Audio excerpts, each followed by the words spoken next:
So to recap, what you're going to do for the next four weeks, instead of writing them down in a notebook, instead of typing them into Microsoft Word, is you are going to record on separate cards the direct quotations, the summarized or paraphrased facts, details, examples, expert opinions, and so on, and even your own analyses, interpretations, and observations on these index cards until at the end of the process you have a stack of at least a minimum of 100 note cards. Again, I'm going to explain a little bit more on that. Just stick with me. All right, I'm looking again at the simplified packet, stage 2, write notes. Let's start with that first asterisk. When you find some noteworthy note, information in a source that you think would be helpful in your paper, stop. Do not pass go. Do not collect $200. Make sure you have a complete and correct bibliographic entry in your works, your working bibliography, excuse me, not works cited yet, for that source. Please, this is for you, not for me. You don't want to, on April the 28th, find out, oh, I've got these 3 cards I really need for my paper. I didn't write down what it's from. I don't have any of the publisher or the title or any of this stuff. What am I going to do? Don't be that guy. Do yourself a favor before you take any note, double check, make sure that you've already created that.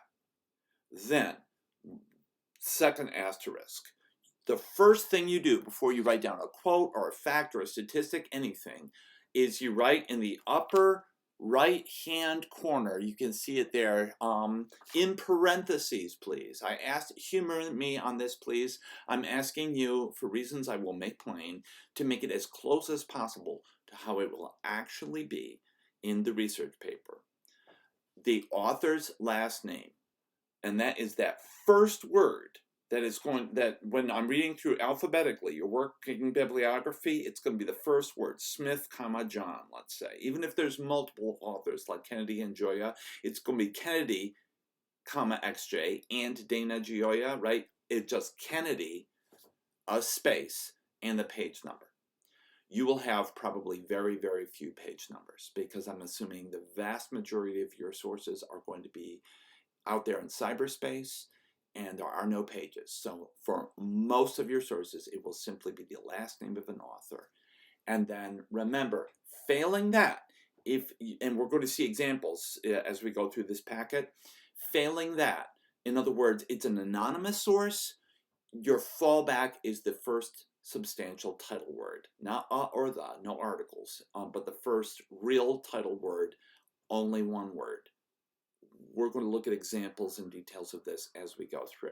So you write that there, and unless it's actually made of paper and has pages, that's all that goes in there, in parentheses, the author's last name. Okay, now asterisk 3. I've already covered, and it gives an example there. You see, I'm pretending that the title is actually title. Yuck, yuck, yuck. Asterisk 4, important point. This is a rough guide. This is a rule of thumb. It's not a hard and fast rule, but it's an important guideline nonetheless. You want to maintain, as you're writing all these note cards, you want to maintain roughly the proportions given here under this 4th asterisk. About 1 in 10 of your note cards, on average, is going to be a direct quotation. About half of your note cards, if you write, as you're supposed to do, 100 note cards plus, 50 of them are going to be either paraphrase or summarizing. Paraphrase and summary are covered in detail in your handbook. That is the Prentice Hall Reference Guide.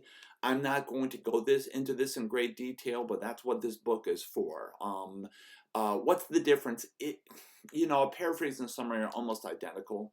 A summary simply condenses, boils down, let's say, a paragraph of what somebody else says into a single sentence, where a paraphrase is about the same length as the original work. In both cases, really important, I hope you're listening. When you're summarizing or paraphrasing, it is their data, their information, their fact, or their opinion, your words. Don't give me a jackass quote and call it a paraphrase. You have to make a clear choice. Either it's word for word from the original, and you put in quotation marks, or you completely reword it. And by completely rewording it, I mean you should strive to have none of the original words in the original writing in your paraphrase, but the meaning's the same. Again, this is something covered in your handbook with examples, and they give you examples of bad paraphrases that are really this thing I called earlier in the semester plagiaphrasing, a jackass quotation, where it's a word for word quote except for like 2 or 3 words. You change it from singular to plural. Don't do that. Don't get flunked on the research paper, which would mean that you would flunk the class. Don't be that guy. Make a choice. Taking stock here, by a proportion of 5 to 1, you are going to be rewording the data in the original as opposed to just writing it down verbatim and putting in quotation marks. And you might wonder why. I'm going to pause and let you think about that, because there are actually a number of reasons why, important, significant reasons. What if half your paper were direct quotation? Can you see the problem with that? At some point, you're not really writing the paper anymore. You're just holding a quilting bee, right? Where all you're doing is, like in everyday use, quilting together other people's work. It's not really yours. So that's one problem. You have to establish that this is your paper, that everything there, yes, you found it out in the sources, a lot of the substance, but it's filtered through your mind, your understanding, your interpretations. Show that. Second of all, you'll find a lot of sources write things that are clear in context, but when you pull it out of context, you need to clarify that, how we should understand that, what that means, what's significant about it.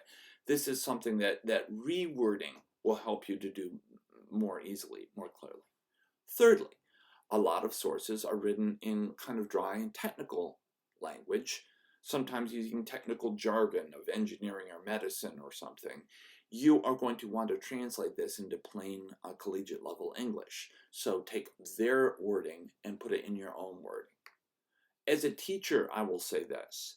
One thing I like about paraphrase and summary is that if a student cannot accurately and adequately paraphrase a sentence, it proves that they don't understand the sentence. So paraphrase, summary, when it's done clearly and well, is proof positive that you get it, that you've mastered this material, you understand what you're talking about. You're the author of the paper. When you hand in your iSearch paper, your name's going to be at the top. Summarizing and paraphrasing data you get from the sources shows you're in control. You're the writer of the paper. You're not just offering us a patchwork of what other people wrote. For these and for other reasons, it's essential that your bread and butter, 5 times for every one of the other, you are going to be putting in your own words what they say. You're not allowed to change the meaning when you do a paraphrase, right? You've got to accurately translate it. And translate, by the way, is a really good word. It's what you're doing. It's almost like from French to English, from their way of putting it into your way of putting it. You want, therefore, since you only have about 1 in 10, I give an absolute ceiling of 15% of your overall word limit on the research paper. Only about 1 in 10, a tenth of your research paper is going to be direct quotation, roughly. You want to save those. You want to save those for these moments where the authors of the sources you're using put things particularly clearly or well, or there's maybe some style or panache to their expression. You want to save those. Warning. Experience with students past tells me to give this warning. You are going to be tempted to just quote, quote, quote, quote, quote, and to tell yourself, oh, I'll fix those later. I'll redo those later. Danger! Do not do this. Again, this is for you, not for me. That way is going to lead you to the pit of despair. It is so much easier, faster, better to write your paraphrase, even though, yes, you have to slow down and take the extra couple 2 minutes, 3 minutes to think of an accurate and clear way to reword this. It's so much easier and faster and better, and it's going to be more accurate when you're there, you've got the thing in front of you in context, as opposed to 3 weeks later, 4 weeks later, Lord help you, you've got some quote taken out of context with a kind of somewhat foggy memory of reading it in the original, and now you've got to find some way to reword it, and it's work. It is slower. I mean, it's the temptation. It's a lazy temptation to just quote and quote and quote and quote. All you have to do is, be a copyist. You don't even have to think about it. You don't even have to understand what you're writing down. You just have to copy it down. Now you're piling up this huge load of work for you to do in late April, early May, just when you're hitting the panic button with everything coming due. Don't make this mistake. And when I check your note cards every week, I'm not going to let you make that mistake. I'm going to check to see, and if I see you overquoting, I'm going to let you know about it. Trust me, again, this is for you, not for me.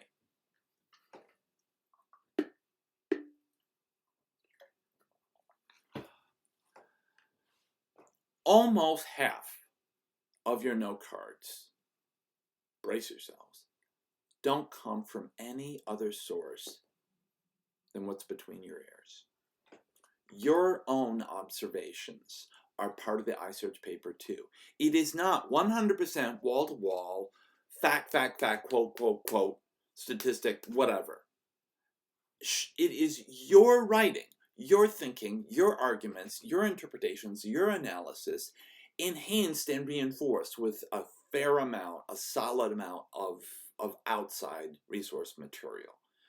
So roughly half of your paper, I say 4 out of 10. For some students, it's 60% of their word count in the final iSearch paper. For some students, it's more like a third. But a substantial fraction of your paper, possibly a majority of your paper in terms of word count, is going to be just like your IRPs, just like paper 1 and 2, where so much of it comes from your mind at work on the questions and problems that you're wrestling with. Those are what I call the My Note cards. You can see that there, the 4 and 10 personal comment cards, My Note. People can label them different ways. It doesn't matter what you call them. So a My Note card is a little different from the others in that what you write at the top is not going to be some author's last name. You're not going to write your own last name. I think that's just going to be confusing. You don't cite yourself because you're the author of your own paper. You can simply write My Note. You can write personal comment, although it's quicker and easier. It uses less ink to write My Note. For some students, they'll just do a smiley face, an asterisk. I don't care. You need to have some notation, though, so that when I see your note cards, I can tell, oh, this is a personal comment card. This is good news for you, because these count towards meeting your deadlines. Those 25 note cards that are due after the first week of research, well, 40% of those, roughly, give or take, are going to be personal comment cards, and that means that they don't come out of a website or a video or an interview or a book. They come simply from you thinking your way through, analyzing, interpreting, evaluating, clarifying the data that you're digging up. Something that I advise students to do is that every time you make a source card, a quotation, paraphrase, or summarizing note from a source, a website, let's say, and you've done that and you've written it down, it's correctly done, stop, then grab a blank card, write My Note at the top, and see if you have something to say, to clarify, to agree or disagree, to do some comparative work. How does this line up with some of the other experts or sources that you're seeing out there? What do you think this fact or this quote or this expert opinion shows or indicates or proves?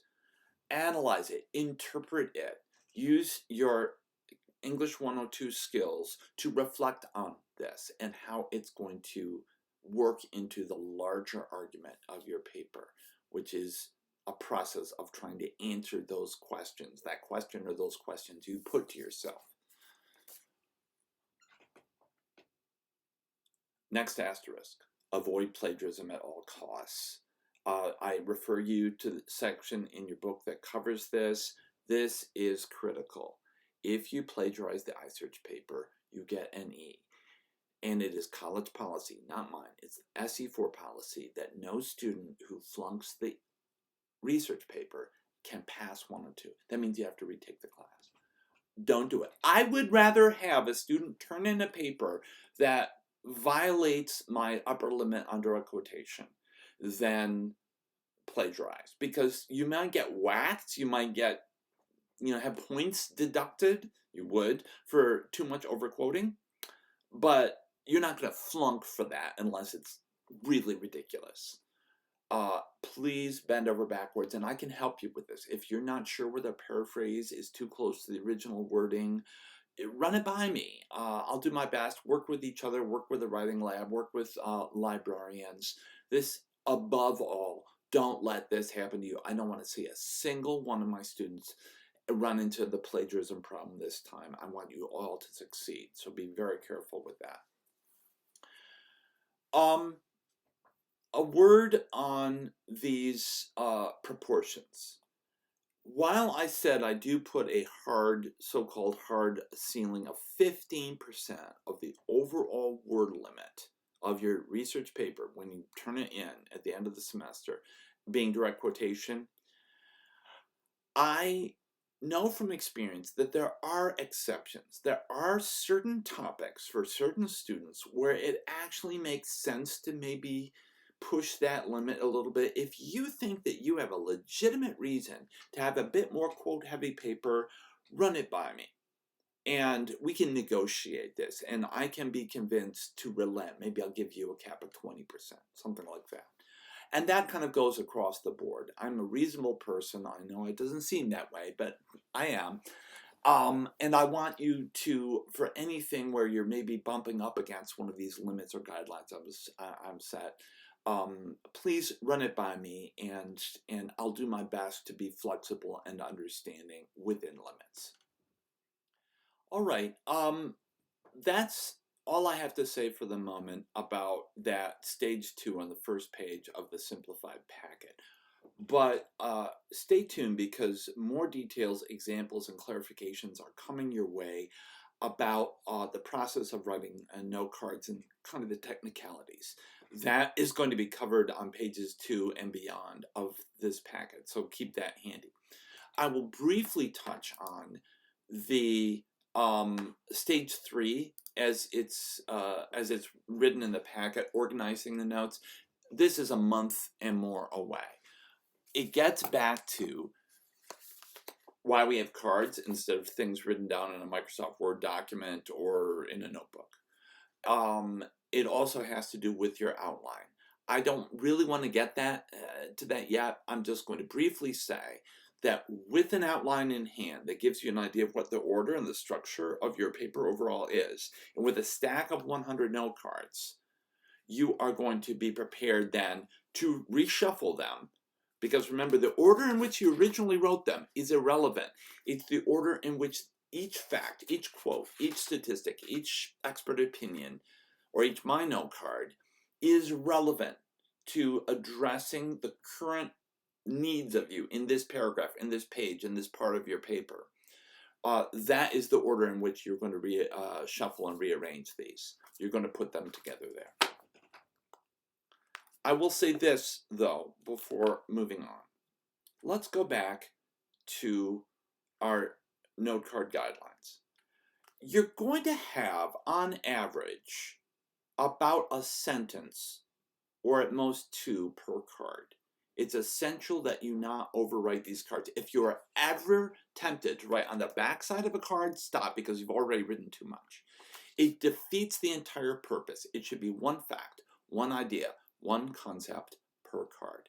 These are penny a piece. They're cheap, right? You know, if you tear one up, what have you lost? 1 cent. A penny's so cheap these days, a lot of people don't even pick them up off the sidewalk when they cross them. The idea is plus or minus, on average, 20 words per card. That's about right. That's 1 or 2 sentences.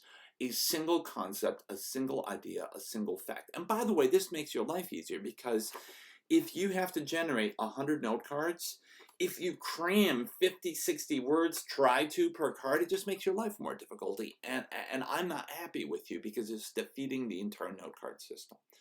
So, if you follow my guidelines, you maintain these proportions, roughly speaking.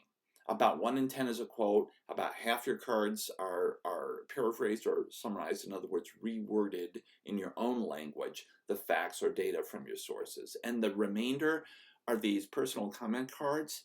At the end of 4 weeks, when you've got your big stack of 100, an average of 20 words per card. You know how many words you've written? 2,000. Do the math. 20 times 100. Do you know what the minimum word count for your research paper is? 2,000. Take this in. Your note cards are not for your research paper. Your note cards are not about your research paper. Your note cards are your research paper. In its earliest, roughest rough draft form, when you have 100 note cards written, you've written a disassembled, deconstructed research paper. Add to the end of that your working bibliography, if you've done it properly and right, you've got everything. Here, disassembled, deconstructed, is all the material of a research paper, and you've got your works cited at the end.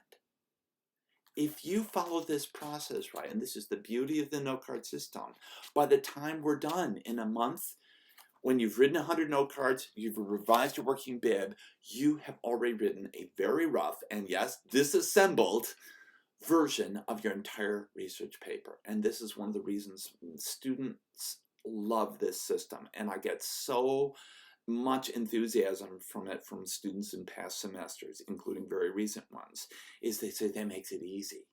It's so much easier than I thought it would be, because nobody can climb a mountain unless you're Superman at a single leap, but anybody can just put one foot in front of their another, take a step, and then take another step. And that's the way the note card system works.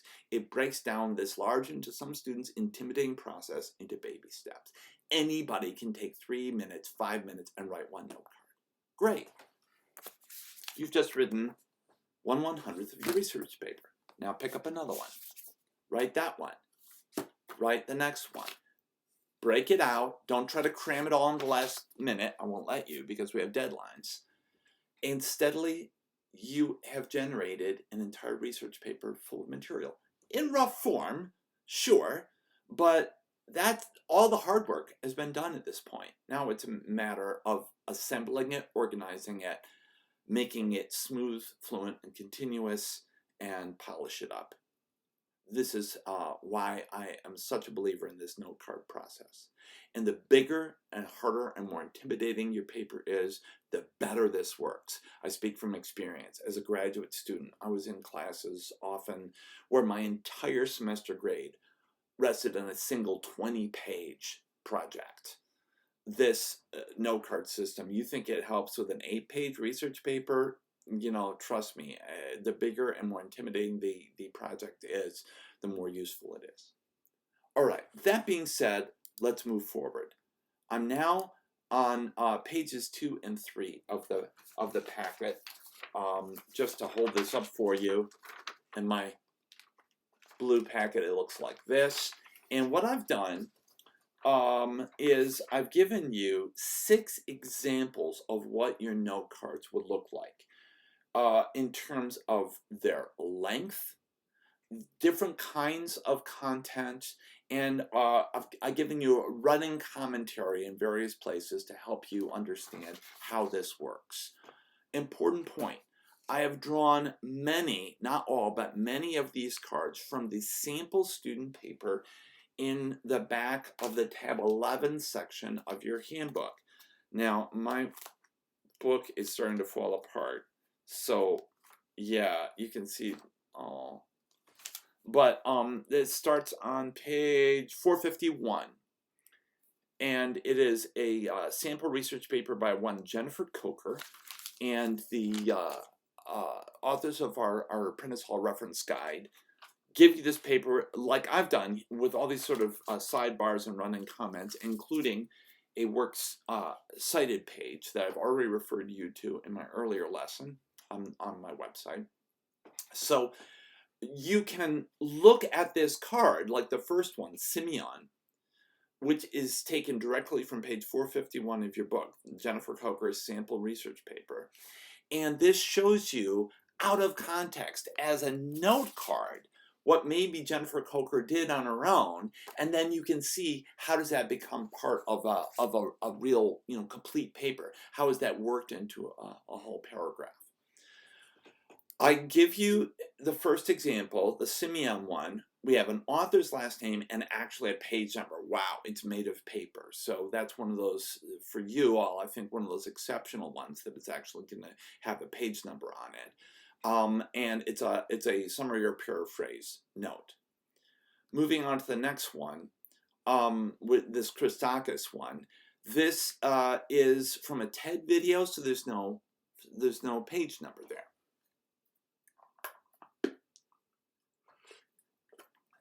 I also use this particular card to illustrate the fact that while we generally think of a paraphrase card, let's say, and a direct quotation card as being two different things, this shows you that sometimes they can be blended.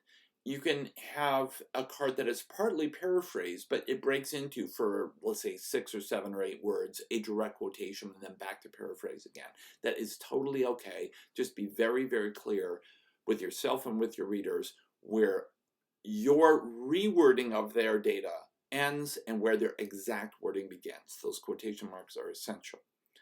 The third one is really important to so many of you, and it shows you how to do a note card for an anonymous source. Physical. And you can find in alphabetical order under the P's on page, I think it's 456, the sample work cited in your book, what an anonymous source looks like in the work cited. Listen up. Are you paying attention? Don't do what so many students do and they write in like a URL there. No, that's wrong. It shouldn't be www.anything.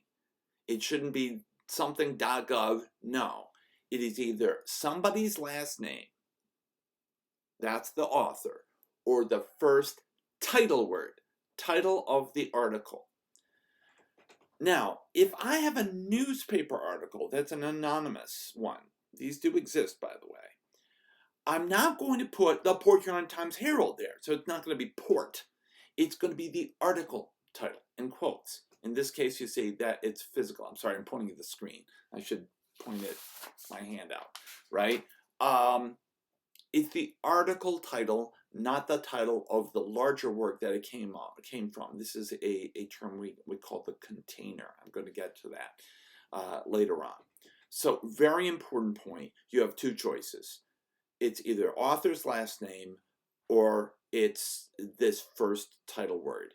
If you have two works that are both anonymous and they both begin with the same title word, and believe it or not, this does happen, then you might have to give a second or third one to disambiguate, as they say. Okay. Second page, item 4, the fourth example. What do you do when the author isn't exactly a person? This is something covered here in our book under the term a corporate author. So there will be times, and it can be tricky. Consult a librarian, consult with me. Sometimes it's a judgment call. If you're not sure, sometimes anonymous sources will use like an association. The National Rifle Association, NRA, is the corporate author, and you put it in the place where the author's name would be. And then instead of citing the publisher or something, it would be national. This is an exception, and I give you an example there, right there, item 4. You want to look at that carefully if this applies to you. Number 5 is really helpful for a lot of you. If you have a source that has 3 or more authors, 3 or more, you don't have to write this long list, and some of them will have like 12 authors. You put the first author, in this case it's Baker, followed by the Latin abbreviation et al. It's sort of in the same family as etc. And et al. Simply means and others. And so if you have 2 authors, you have to put both, Kennedy and Gioia. I may have misspoken that earlier in this video. You put both of them there. But if it's 3 or more, it is the first author, in this case Baker, et al. Huge savings for you, so you don't have to gum up the works of all of these authors. Finally, I give you an example, item 6 there, of the personal comment cards. Give you some additional instructions and explanation there. You should read this with care. The rest of this package is what amounts to the official handout for the iSearch paper, the research paper. It spells out the requirements, and you'll see the formatting here will look very familiar to you. It will look a lot like the handout for paper number 1, paper number 2, just longer and more detailed. I'm not going to get into this at this time. That would be premature.